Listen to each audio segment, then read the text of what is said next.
I am indigenous, an old man of 65 years old. I feel tired as if it won't be long before I go to rest permanently. And that is why I believe that for a long time, I have had in mind stories and anecdotes from my childhood and youth. Some very happy, others sad, and some more inexplicable. And these stories that not everyone is willing to believe. The town where I was born is a ghost town. Some memories have been erased. I almost no longer recognize the classrooms that served as our school, my friends' houses where I used to go to play, or my house that there is nothing left. It was near a hill. I remember it perfectly, because the view from there, the small town was beautiful, regardless of the weather, and you could see the people and the movement and the beautiful everyday life.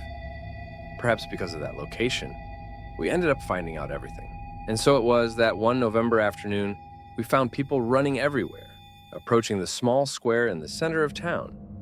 My brothers and I also found ourselves running towards the center, eager to know what the scandal was about. A drunk from the town at the same time, who had abandoned his wife years ago, cried desperately as I approached among the people, and I managed to reach him and notice a smile. He cried with happiness, he laughed, he shouted. The Virgin on the hill spoke.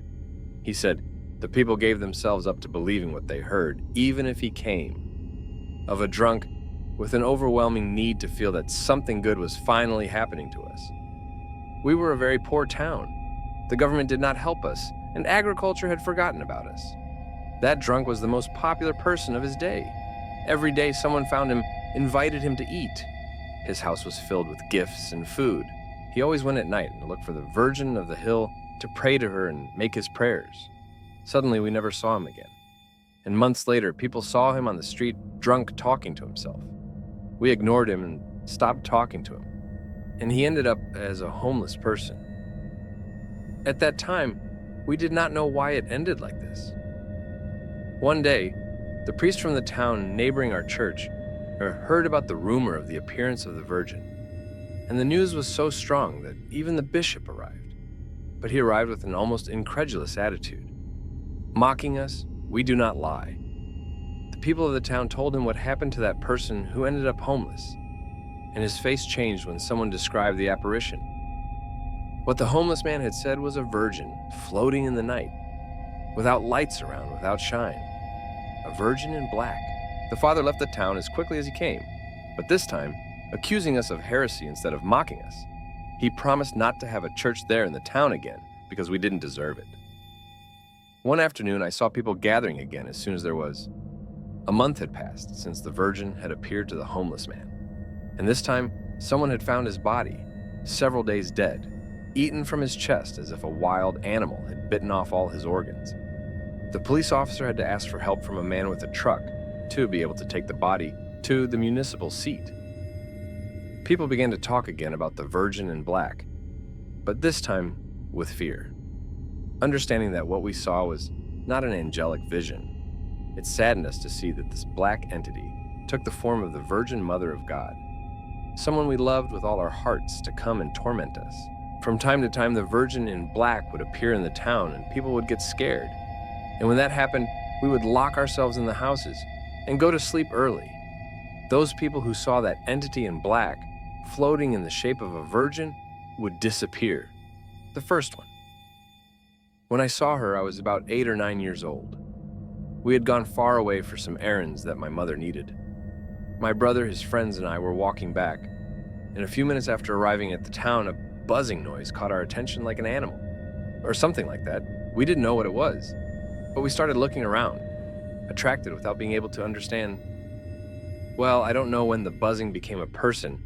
We realized it until we heard it and saw it floating a few meters from the ground with its hands open, like a real virgin. You couldn't see his face, but the moment he turned towards us was still the ugliest thing I've ever seen. We ran as best we could across the hill. I pulled my brother by the hand and my friends. I saw them until we got to the house. We were pale. We couldn't care. We said nothing to my mother. Maybe if we didn't tell it, nothing would happen to us. Maybe that's why we didn't disappear. My brother said he saw her sometime later, near the house, floating very low. Looking at the town with attention to him, my brother, unable to move because of fear, my family decided to leave town. That day when we were leaving town, I saw her as we were driving away in the truck. I also looked at the house for the last time when I began to look up the hill and then down the hill. On the hill, I saw a black spot. I blinked, trying to distinguish it, and I recognized it. I saw it following us along the path for a while between the trees. Just as the moon follows you at night, so she followed us. Then I saw her closer, and I had to close my eyes, convinced that when I opened them, she would no longer be there and would disappear forever. But when I opened my eyes, her face was dark and blurry. I was at the van sale. I didn't scream, I didn't react, I just fainted.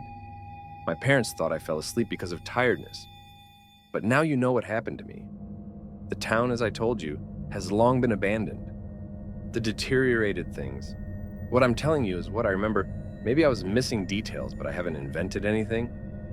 Now you can remember my story, so you know how the people in that town lived, how I lived it. I hope I was able to tell this story, and thank you for listening.